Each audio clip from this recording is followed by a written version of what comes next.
Estoy aquí en Buenos Aires para 2 semanas y por eso estoy aprovechando de estar aquí para dar esta charla hoy y la semana que viene. Intentaré hablar español, aunque me siento más cómoda en inglés, pero supongo que sea mejor en español, ¿no?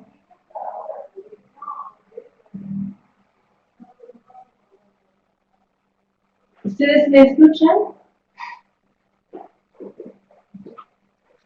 Sí, se está escuchando bien. Yo voy a alejar un cachito el micrófono, porque está un poco fuerte.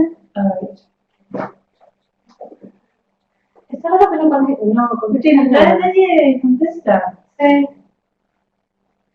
Si alguien puede contestar algo para ver si hay una conexión. Sí, porque yo te escucho y te veo bien del otro lado.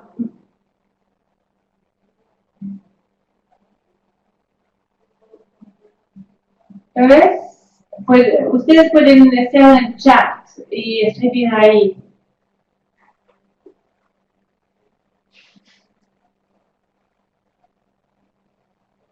¿Alguien está escribiendo por aquí?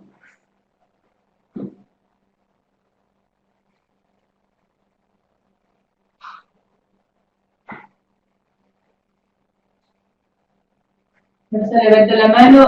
Bueno, así que hay conexión. Perfecto. Gracias. Lo que voy a hacer esta noche es hablar del último libro de Amartya Sen, que se llama Elección Colectiva y Bienestar Social. Todavía no está en español, solamente está en inglés, y he escrito un artículo sobre el libro. Pensé que le había puesto en bibliografía, pero no le voy a poner el vínculo al artículo después. Entonces, creo que voy a hacer un poco un resumen de este libro, porque este libro es muy importante. Es un libro que resume el pensamiento de Sen de los últimos 50 años. La primera publicación fue en 71 y el libro fue reactualizado y publicado en 2017. Y hay unas cosas que cambiaron, pero más o menos el libro se quedó lo mismo. Y me parece que es un clásico, cuando un libro se reedita casi 50 años después y que su pertinencia no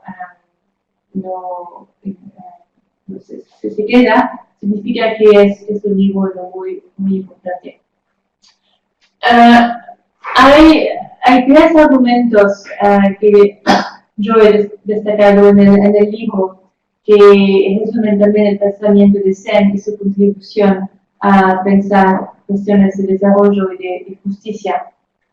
Perdón, porque me está saturando mucho.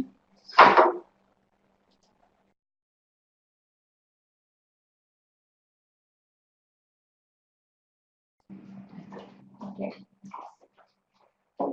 Entonces, el primer argumento que él hace es que tenemos que vivir con lo que se llama una incompletud de ordenamientos. Lo voy a explicar más después, pero muy brevemente, significa que no se puede ordenar cada decisión, que una opción A y una opción B o una opción C no se puede decir en toda manera, en cualquier circunstancia, si pueden hacer a la buena.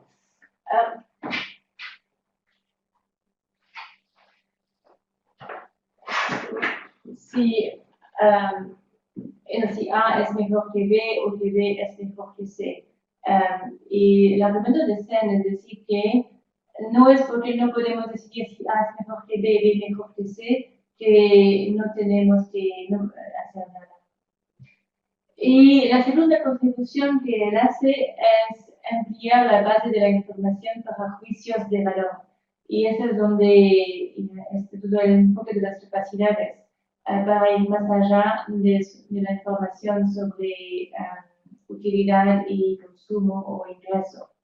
Y la tercera contribución es la importancia de lo que le llaman la simpatía, en inglés la commitment, y el compromiso hacia otras personas. Si ustedes recuerdan la distinción entre bienestar y agency, la agencia, que uno podía actuar más allá de su propio bienestar. Y ese es un tema que está recurriendo, recurring en la obra de Sen.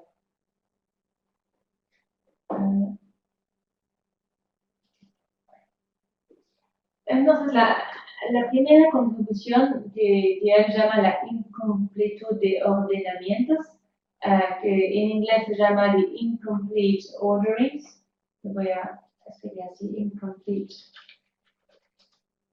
Oops.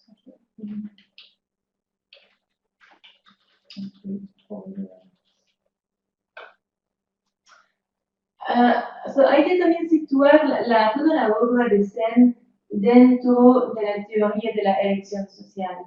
Y cuando uno lee este libro, se ve mucho que Sen intenta de hacer es construir una teoría de la justicia o un acercamiento a la justicia a partir de la teoría de la elección social.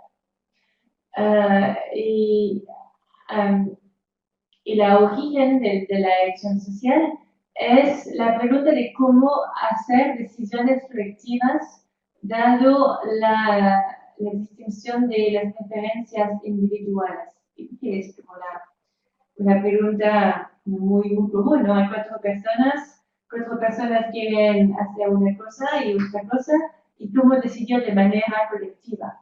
En la familia, ¿no? El esposo quiere ir a un cine, la esposa quiere hacer otra cosa, el niño quiere hacer otra cosa, cómo decidir de manera colectiva dado las preferencias individuales. Y eso es la pregunta inicial de este ámbito de la economía que se llama la teoría de elección social, donde Amartya Sen sitúa su obra. Pero esta teoría de elección social hace unas hipótesis sobre la gente, que dice que esta toma de decisión colectiva tiene que tener en cuenta que cada persona está igual y también está reflexiva. Y esta hipótesis se ve también dentro de toda la obra de Sen, ¿no? Que esta inquietud de considerar a cada persona igual, que una persona no cuenta más que otra, la igualdad. Y la primera vez que Amartya Sen habló del enfoque de las capacidades era en una lectura que se llamaba Equality of What. I think it's in your reading list, Equality of What. Está en su bibliografía, que este enfoque de capacidades es para pensar la igualdad o la desigualdad. Bueno, este tema de considerar a cada persona como igual es fundamental a la teoría de la elección social y también en la obra de Sen. Y no solamente se consideran las personas como iguales, pero también como reflexionante, que la gente piensa de manera crítica. Y cuando uno toma la frase de Sen, de que properties that people have reason to choose and value, valuable capabilities.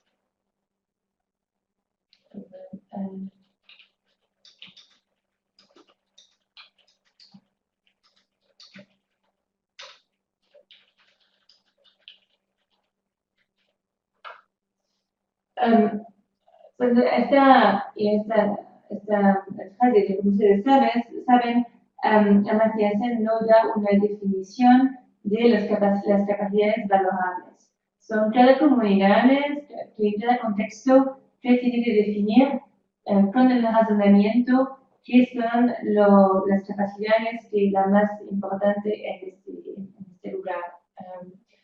Y nos da mucho peso a este razonamiento, ¿no? Que uno reflexiona, razona.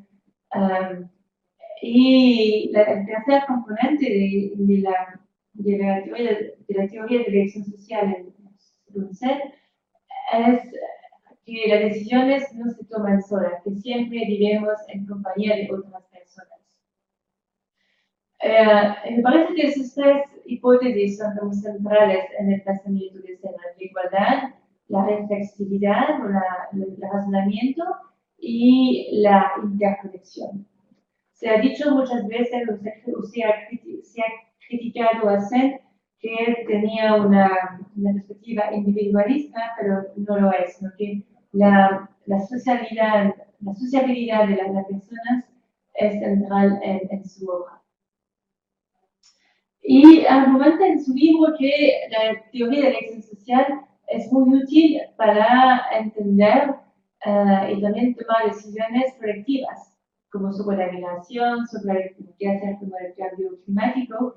Todas esas decisiones de políticas dependen de la elección social. Como país, cómo hacemos decisiones colectivas a partir de las opiniones muy distintas de las personas.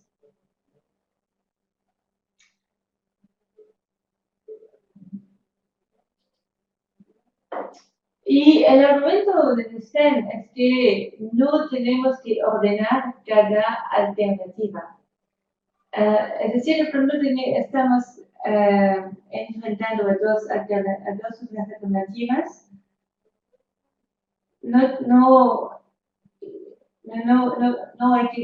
no hay que decir cada vez, no hay que intentar decir si una es mejor que otra.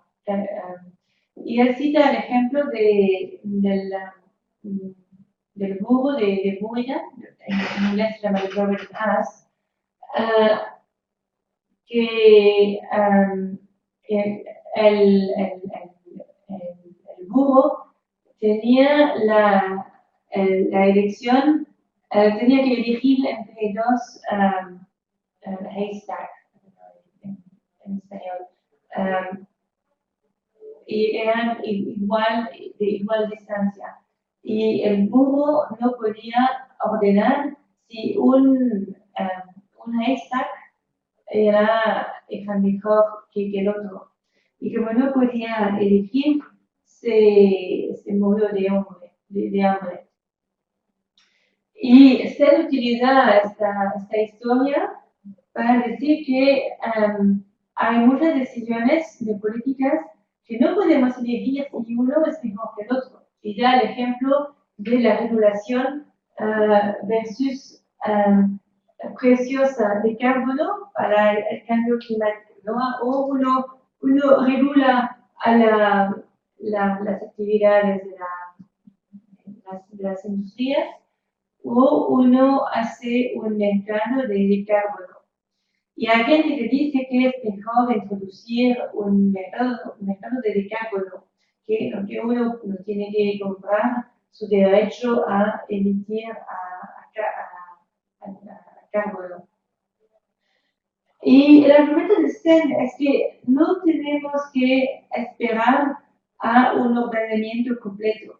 Es decir, no tenemos que esperar una respuesta si la regulación es mejor que un mercado de carbono. Porque mientras que estamos discutiendo, la planeta se va calentando y estamos peor que antes. Entonces, nuestro argumento es que no tenemos que resolver todas las diferencias para decidir y actuar. Que no es porque no podemos decidir si regular es mejor que introducir un mercado de carbono, que la inacción es mejor que elegir uno u otro. Y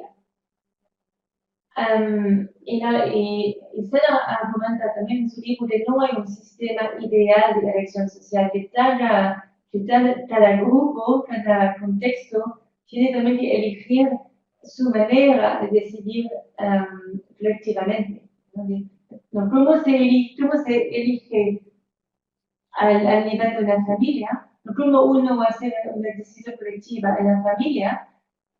Este proceso va a ser distinto de cómo hacemos una decisión colectiva en un ámbito de la universidad y el proceso de decisión colectiva va a ser distinto en un país. Y no hay un sistema ideal, hay distintos sistemas de decisiones colectivas. Y están deriva también que por eso no podemos tener una teoría ideal de la justicia, porque no hay un sistema ideal, no hay como una teoría que podría ser válida para cada contexto. Y por eso se habla de la idea de la justicia y no de una teoría de la justicia.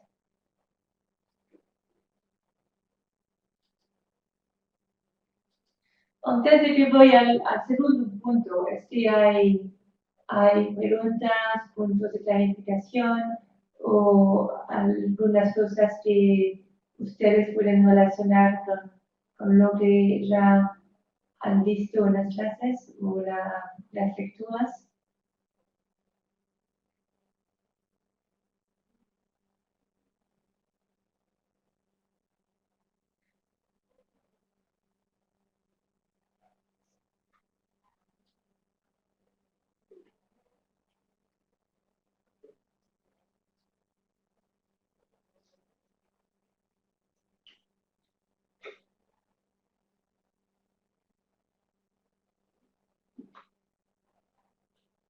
¿No? ¿Nadie?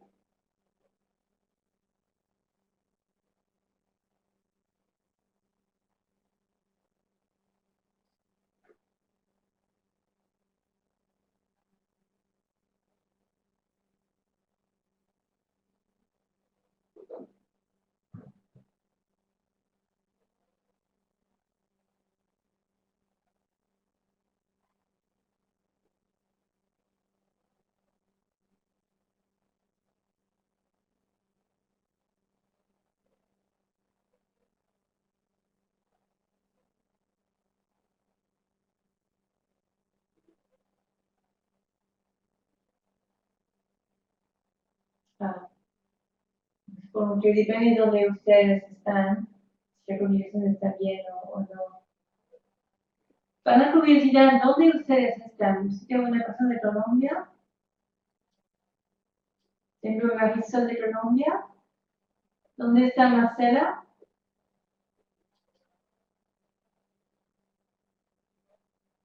Ushuaia. ¿Y Joaquín?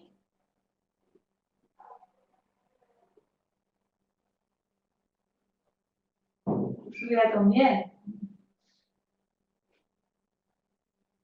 Holanda. Ok. ¿Y Jana Pérez?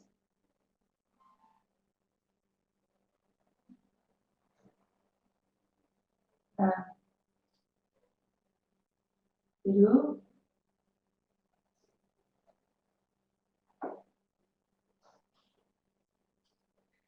Bueno, muchas partes. Si no hay preguntas sobre eso, voy a seguir con el segundo punto. Lo que voy a hacer es mandarles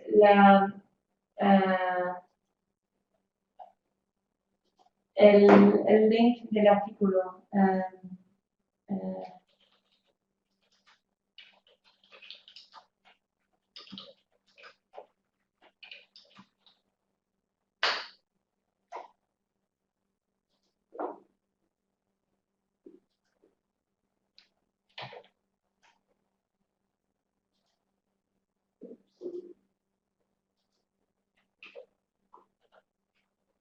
Les he mandado el link del artículo, está en inglés. Así que ustedes pueden seguir también desde el artículo en inglés. Y estoy en la segunda parte. Estoy en la página... A ver.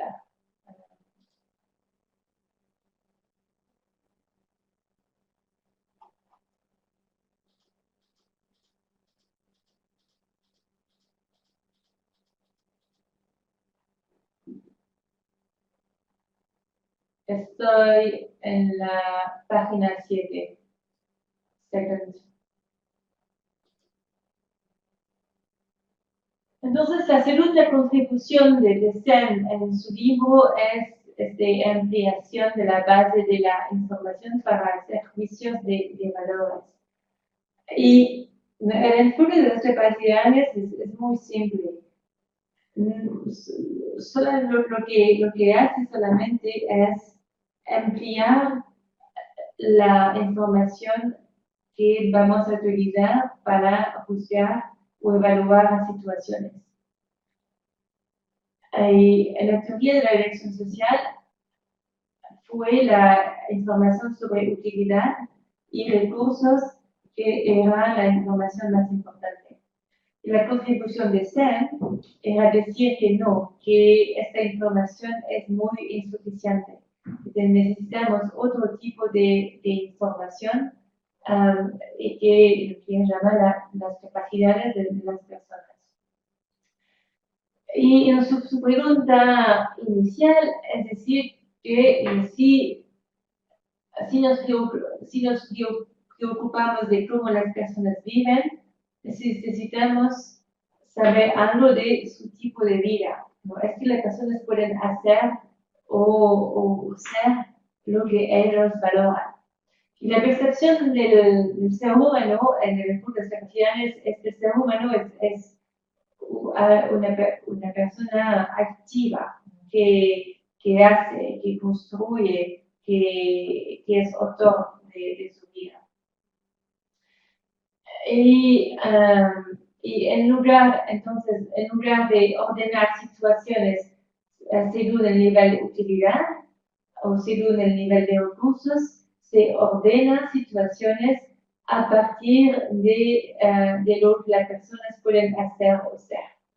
Y se ve que la idea de la justicia en Sen se basa mucho en esta teoría de la elección social, este marco comparativo, que el marco utilitarista se compara situaciones. Es que en la situación A la gente tiene más utilidad que en la situación B.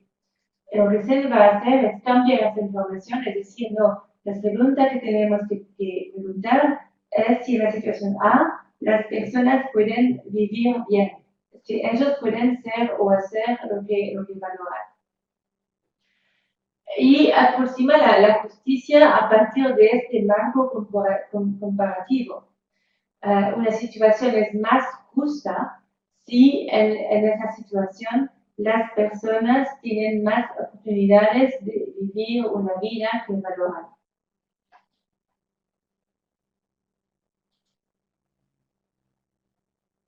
Y al hacer eso, ¿no? Al basar su idea de la justicia sobre la teoría de la elección social, Sen vincula cuestiones de pobreza con cuestiones de justicia. Que concibe la pobreza como una falta de capacidades, como una ausencia de oportunidades de vivir un mínimo aceptable de vida. Y va a vincular eso con la justicia, decir que eso es injusto, es una situación, una situación más justa, es una situación donde una persona tiene una oportunidad mejor de vivir un mínimo aceptable de vida. Y como ustedes saben ya, no va a definir los funcionamientos valorables. Habla a veces de funcionamientos elementales. En su libro es Elementary Functionings o Basic Functioning.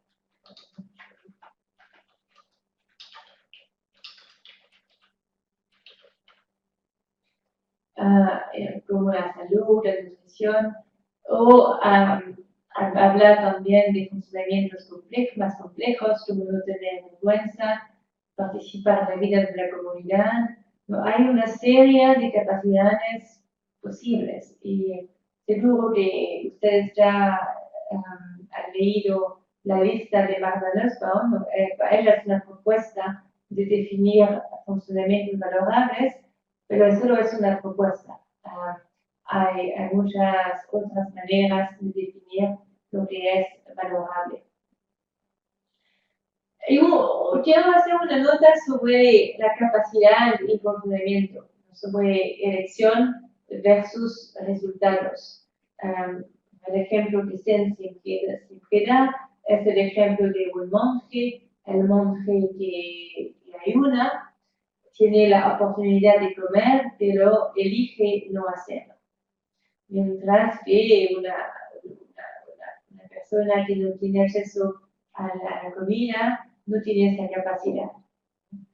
Y se ha hecho mucho sobre esta elección, en inglés, the choice o the freedom.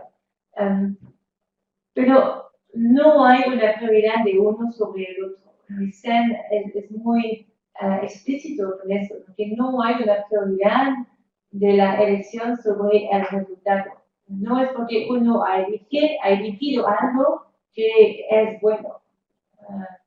Uno puede elegir estar en mala salud, de no cuidarse, pero no es porque uno ha elegido de tener una vida no sana que está bien. Y hay que tener un poco de cuidado sobre este peso de la elección, que me parece que es un misunderstanding, que es un mal entendimiento del enfoque de las capacidades, es decir, que es la elección que es más importante. No, no lo es. Depende de los contextos. Hay contextos que sí la elección es muy importante, pero hay contextos que hay que ver los resultados, no solamente la elección. Y en su libro, Zen da el ejemplo de trabajadores que han elegido de trabajar por salarios muy bajos. Pero aunque han elegido de trabajar, de firmar el contrato, no es porque esos trabajadores han elegido de trabajar por un salario muy bajo que esta situación es buena. Hay que ver también que qué otras oportunidades ellos tenían. Si la elección era entre trabajar con salarios muy bajos o morirse de hambre, uno puede decir, bueno, es mejor de trabajar a salarios muy bajos que morirse de hambre, pero no justifica que esa situación es buena. Y dicen, dar este ejemplo para decir que también tiene los resultados. Y otro ejemplo que él da, en el contexto más de un estado de bienestar, si uno no elige de recibir beneficios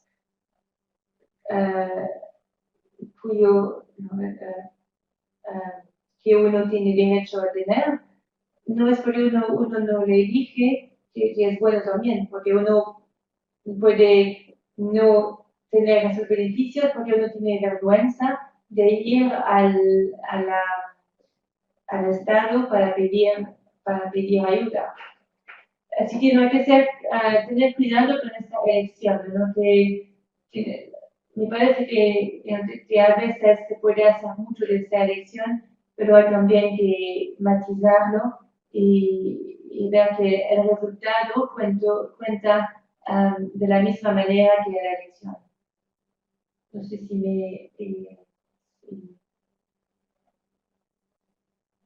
mi explicación era clara.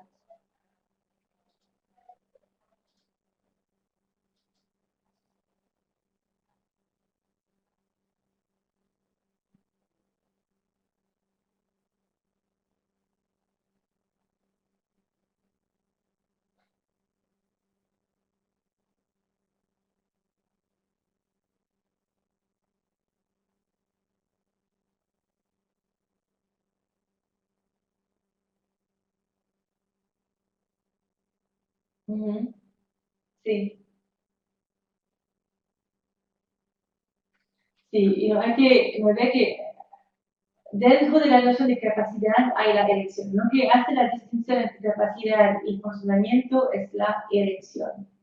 Um, que una capacidad es tener la elección de algo y el funcionamiento es el ejercicio de esta elección.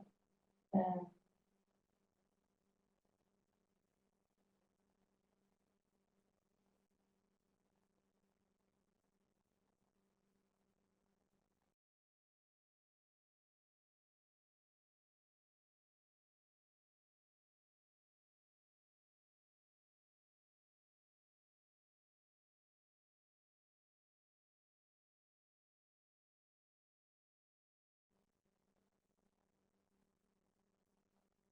yeah.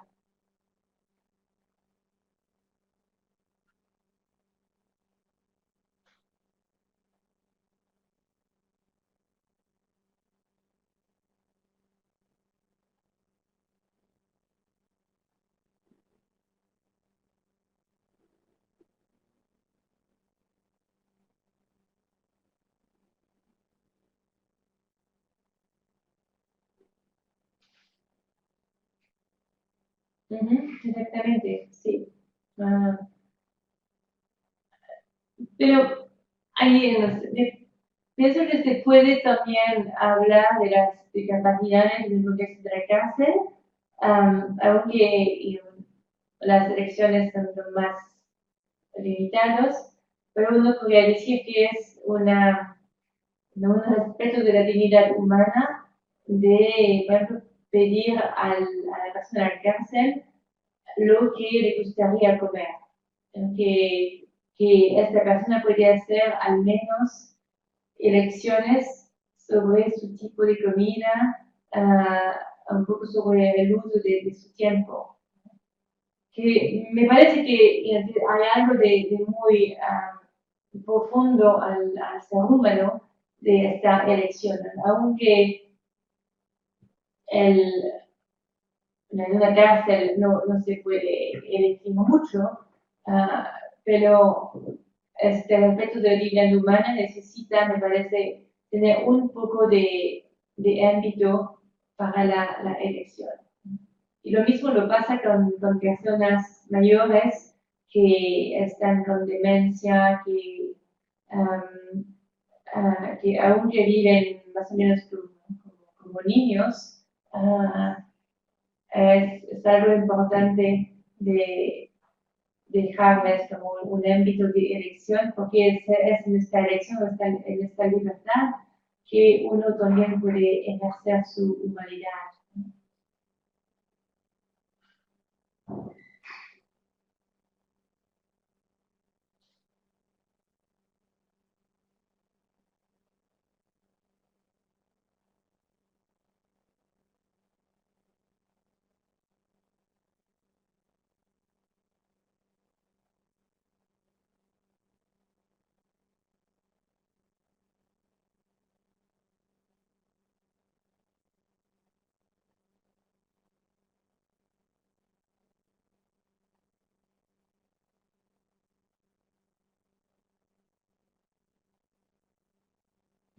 Yeah, exactamente, también, sí. Es una libertad de cómo uno enfrente a las situaciones. Sí, sí, uno podría decir que el ser humano siempre tiene esta libertad, ¿no? Que es algo muy intrínseco, ¿no? Que nadie puede retirar esta libertad.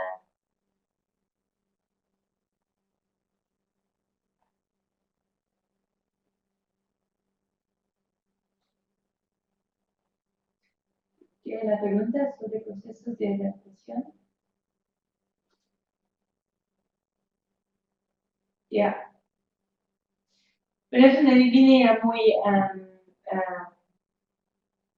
muy difícil, como muy, en inglés, blurred.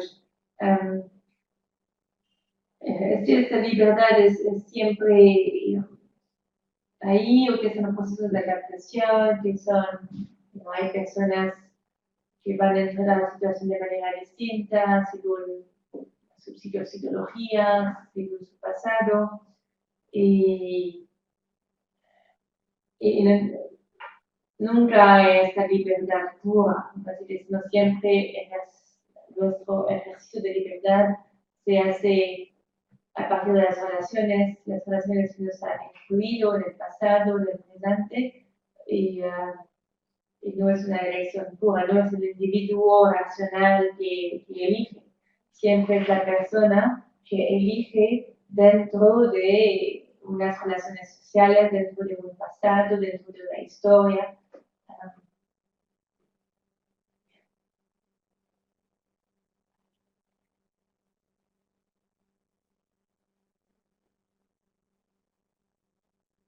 ¿Y en qué lectura ustedes están ya en el curso? ¿Están en la lectura 3 o 4 ya?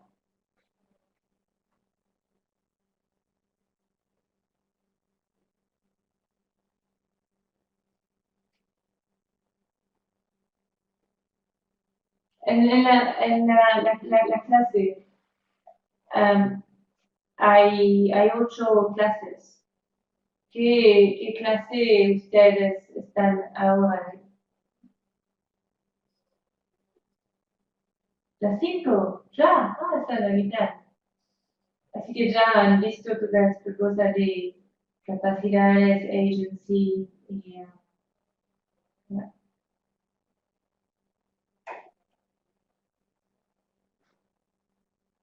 También al final voy a pedirles si ustedes tienen preguntas sobre las clases. Ok. ¿Quién está en el curso entonces? ¿Todos?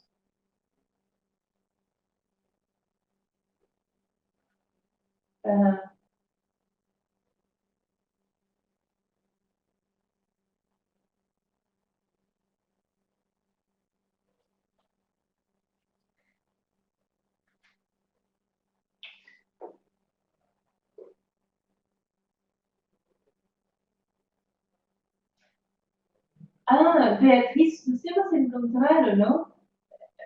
Es que vos sos las personas que está haciendo esta maestría sobre la libertad en las cárceles de mujeres en Perú.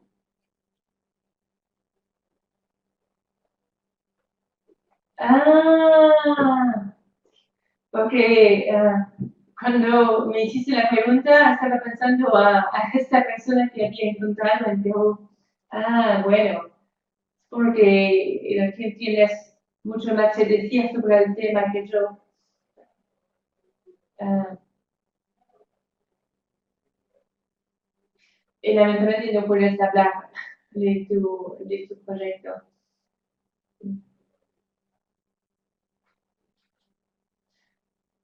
Me voy entonces a examinar la tercera contribución de Amartya Sen al pensamiento sobre la justicia y desarrollo.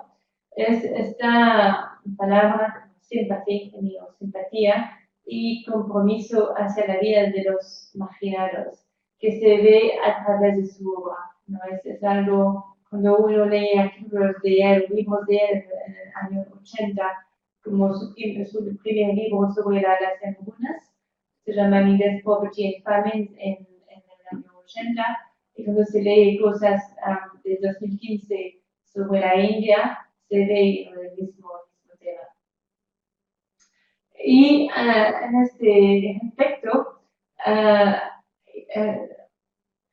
Sen da mucho peso a este razonamiento público y la formación de valores. Es una razón por la cual Sen no quiere definir las capacidades, porque lo que es valorable depende de la discusión pública. No hay valor ex ante, no hay valor de manera absoluta. Siempre es cuestión de un consenso que emerge de la discusión o de una agreements, de acuerdos que emergen de la discusión. Y nuestras prioridades pueden cambiar en discusión con otros. Por ejemplo, hay una, porque de repente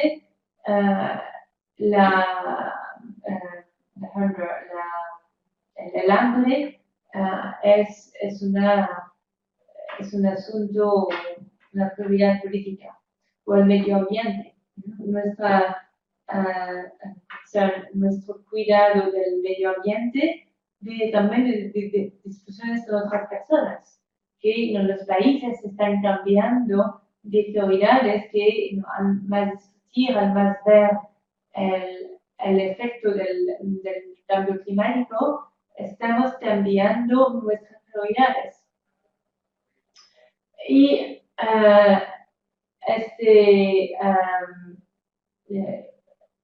el punto de partida de este cambio de valores es la discusión con una apertura a la vida de los otros, especialmente los más vulnerables. Y cuando uno se abre a la vida de otras personas, uno también está cambiando su vida o sus prioridades, lo que uno valora.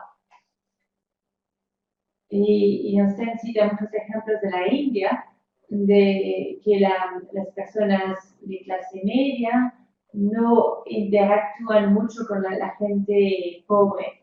Y eso se refleja en las prioridades de las políticas, que las prioridades de las personas más vulnerables no están en las prioridades del Estado, que son prioridades más de la clase media, y Sen habla mucho de cómo incorporar las prioridades de los más vulnerables en la política.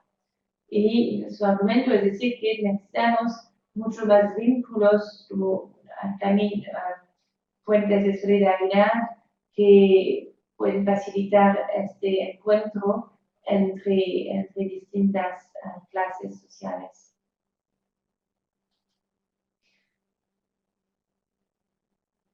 Y con su obra, lo que se hace, me parece, es más abrir una nueva línea de pensamiento para pensar políticas.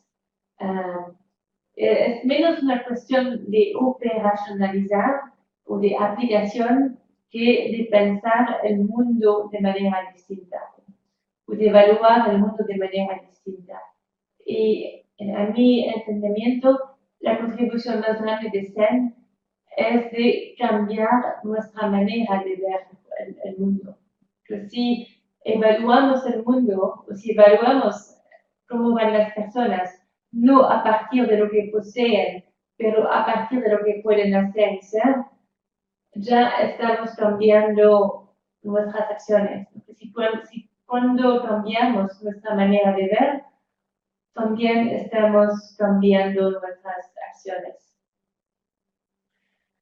Y estaba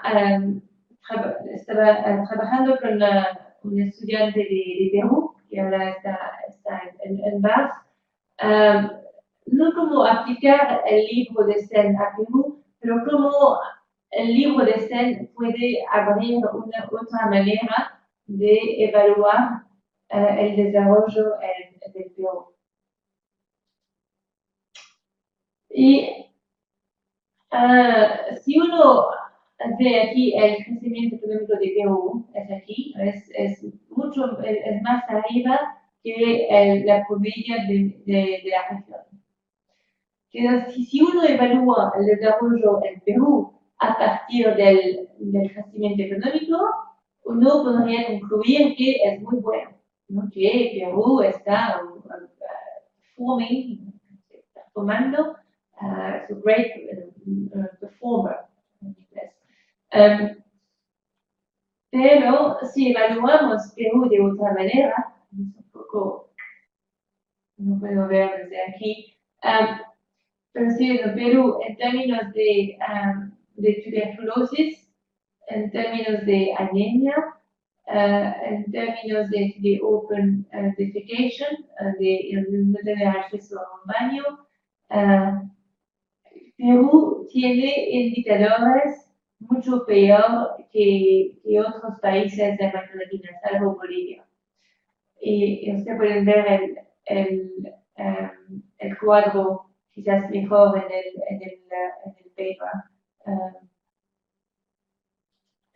Está en la página. Sí, está en la página 13 del paper.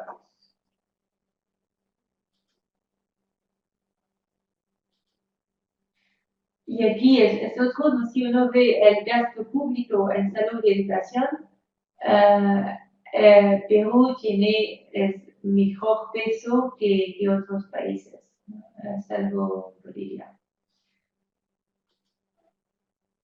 Así que si evaluamos Perú desde la perspectiva de las personas, de cómo van las personas, es otra historia, en que Perú no es un éxito en términos de desarrollo si cambiamos nuestra evaluación. Si tomamos información sobre cómo las personas viven, tenemos otra historia del desarrollo en Perú.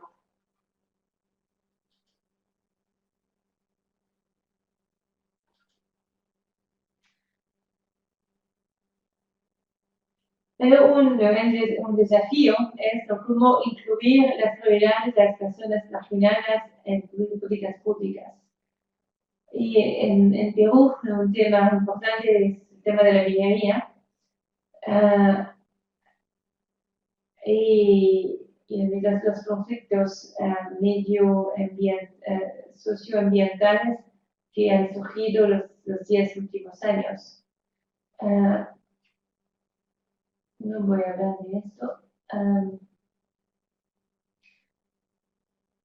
Voy a dejarlo aquí porque ustedes pueden leer el artículo y se explica mucho mejor el artículo que aquí. Lo que me gustaría hacer en estos últimos 15 minutos es, si ustedes tienen preguntas sobre las clases de 1 a 4, o si hay temas que han surgido de los seminarios.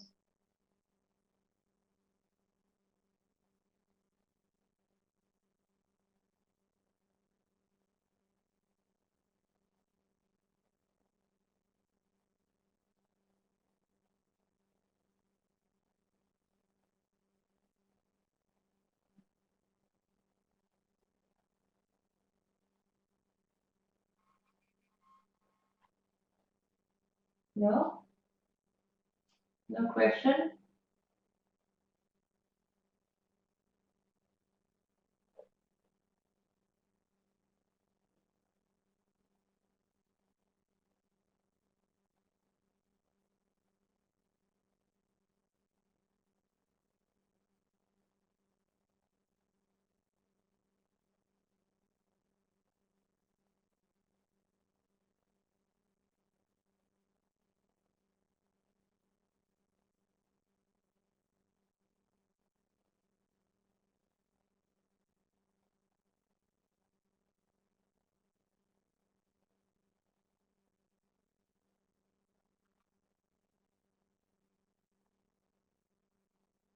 No sé si lo que he presentado hace sentido o es un poco abstracto.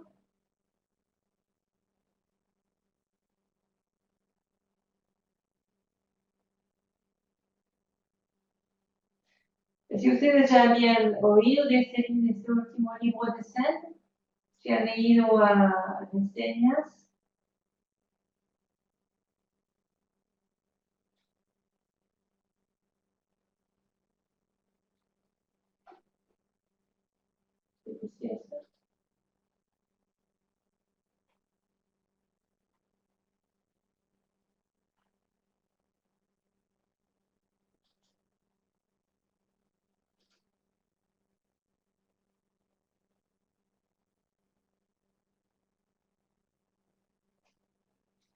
Joaquín, tu pregunta es decir que si no hablamos de operalización, caemos en el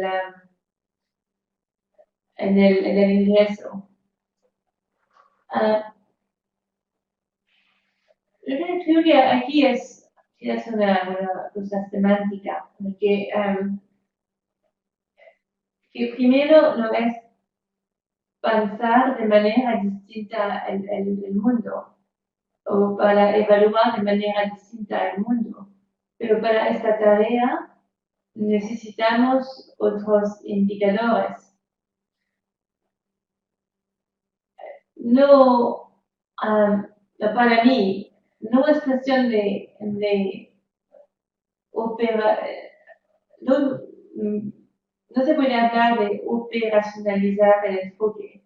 Es más de cómo tener herramientas para medir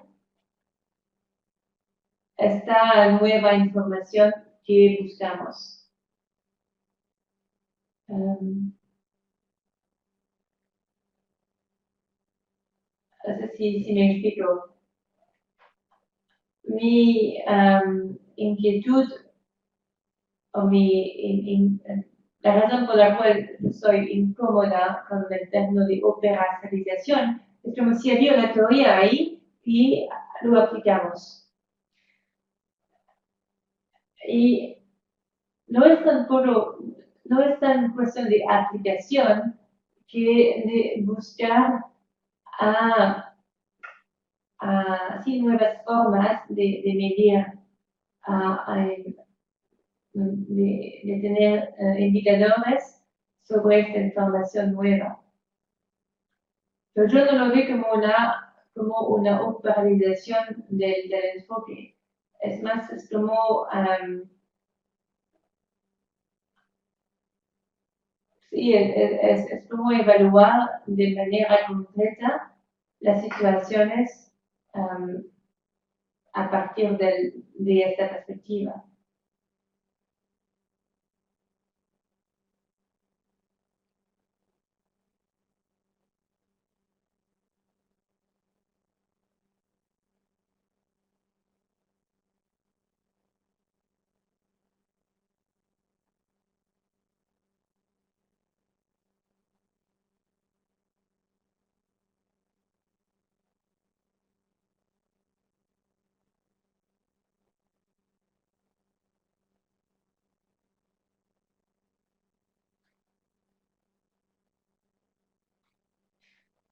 Otra razón por la cual estoy incómoda con este vocabulario de operacionalización es como si había solamente una dirección, ¿no? Que el enfoque de las ecuaciones abre un campo mucho más amplio que solamente la medición de la pobreza.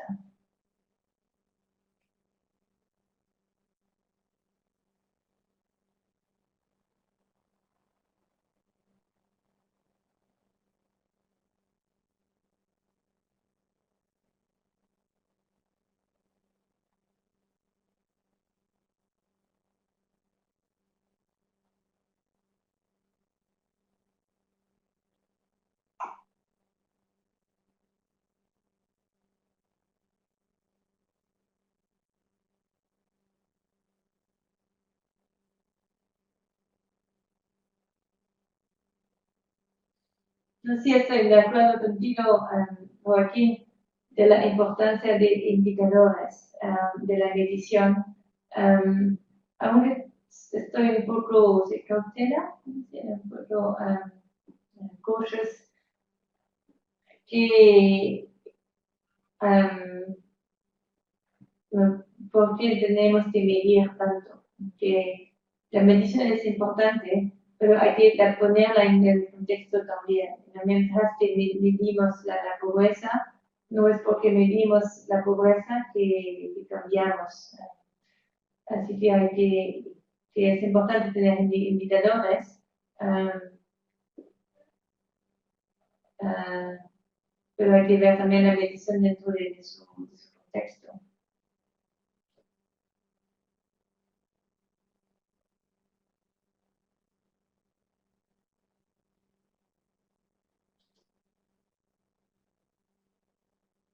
Y Beatriz, tu pregunta es más sobre el vínculo entre la psicología y la libertad humana. Y claro que las emociones que juegan un papel en nuestro razonamiento y eso podría ser otro campo de investigación, la interacción entre la psicología y el ejercicio de nuestra libertad.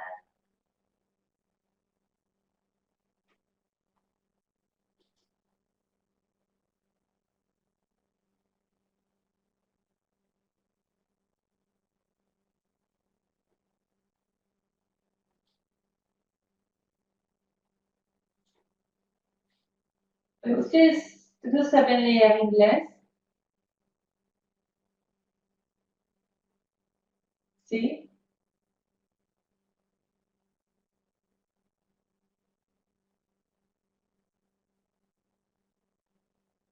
Ok. Bueno, les recomiendo entonces mi paper. Así que ustedes van a tener una visión un poco más amplia de lo que he hablado. Y hay muchas citas del libro de Sen. Así que no hay que leer los 400 o 500 páginas del libro. Espero que mi paper puede ser como un resumen de estas 500 páginas y puede ser un complemento a lo que han visto en las clases hasta ahora. Y bueno, si no hay más preguntas, nos vemos el próximo martes a esta misma hora, a las 6:30 a la hora argentina, y voy a hablar de otro paper